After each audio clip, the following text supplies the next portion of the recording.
예, 안녕하십니까. 저는 한겨레에서 환경 분야를 담당하고 있는 박기용이라고 합니다. 저는 지금 정부 세종청사가 있는 세종시 환경부 청사 앞에 있습니다. 제가 오늘 소개해드리려고 하는 기사는 오늘 오전 환경부가 인천의 붉은 수돗물 사고에 대한 중간 조사 결과를 발표했는데요. 그 내용을 말씀드리려고 합니다. 상황을 잘 모르시는 분들을 위해서 일단 간단히 사고 개요를 말씀드리면, 인천시에서는 지난달 5월 30일부터 서구 지역에서 붉은 수돗물이 나온다는 민원이 제기됐고, 그로부터 20일이 지났는데 아직도 인천, 영종도, 강화도 지역 등에서 민원이 지속되고 있습니다. 어제 인천시장이 이에 대해서 사과 기자회견을 열기도 했죠. 오늘 환경부가 밝힌 조사 결과를 한마디로 말하면 100% 인재라고 할 수 있을 것 같습니다. 이 말은 제 말이 아니라 조명래 환경부 장관이 한 설명입니다. 조 장관은 오늘 조사 결과 발표 뒤에 기자들에게 이런저런 말들을 했는데, 일부에서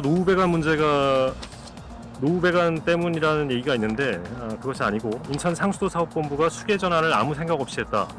100% 인재다. 또 조사를 나갔더니 현장 담당자들이 제대로 답을 못하더라라는 말들을 했습니다.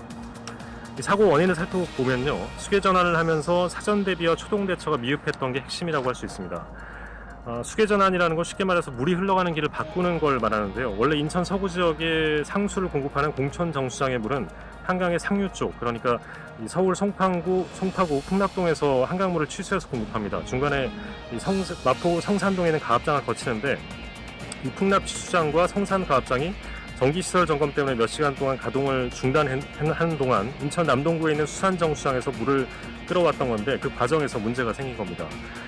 원래 흐르는 방향과 반대로 물 흐름을 바꾼 것이라 물 공급량을 천천히 늘려가면서 문제가 없는지를 중간중간 확인했어야 하는데 그러지 않았다는 거죠. 원래 상수도관에는 안쪽에 침전물이 부착되어 있거나 퇴적되어 있는 게 일반적인데, 물 흐름이 바뀌면 이런 침전물이 떠오르면서 일반 가정에까지 흘러들어갈 수 있다고 합니다. 또 5월 30일에 수계 전환이 이루어진 직후에 유량이 늘면서 물의 정수 탁도가 일시적으로 수질 기준을 초과했는데, 이때도 인천 상수도사업본부는 별다른 조치를 하지 않았다고 합니다. 환경부 원인조사반이 확인했더니 수질 기준 초과 뒤에 탁도계가 아예 고장 나버린 건데, 인천시가 이걸 탁도가 정상화된 걸로 보고 일시적인 현상으로 판단했다고 합니다. 이때 탁도가 나빠진 게 바닥 침전물 때문이라는 걸 알았다면 초동 대처를 했을 텐데 그러지 못했다는 것이죠. 환경부는 이번 사태에 대한 백서를 발간할 예정이라고 합니다. 그리고 22일까지 정화 작업, 그러니까 배관 청소를 마무리한 뒤 순차적으로 수돗물을 정상 공급하겠다고 밝혔습니다. 하지만 완전 정상화까지는 한 달여가 더 걸릴 것 같다고 밝혔습니다. 안녕하세요. 여기는 한겨레 21부 편집국입니다. 지금 현재 한겨레 21부 기자들이 취재와 기사 작성을 하고 있고요. 저는 이번 주 한겨레 21 표지 이야기 촛불 집회 엮을 간첩 사건 준비했다라는 기사를 소개해드리려고 이 자리에 섰습니다. 이 내용은요, 국군 기무사령부가 2016년부터 17년 사이 촛불 집회가 벌어졌을 당시에 대대적인 민간인 불법 사찰을 벌였어요. 간첩 사건을 기획했다라는 내용입니다.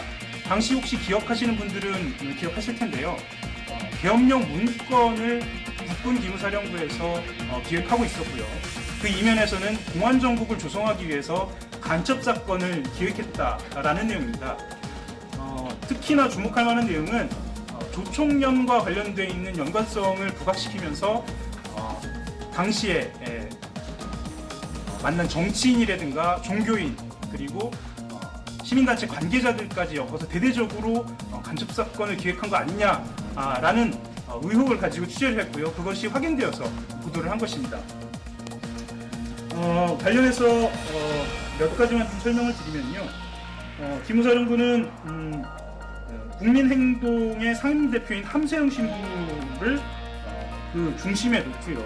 그리고 그와 관련이 있는 단체 관계자뿐만 아니라 정치인 등을 등장시켜서 사건을 기획하려고 했던 것으로 그렇게 보입니다.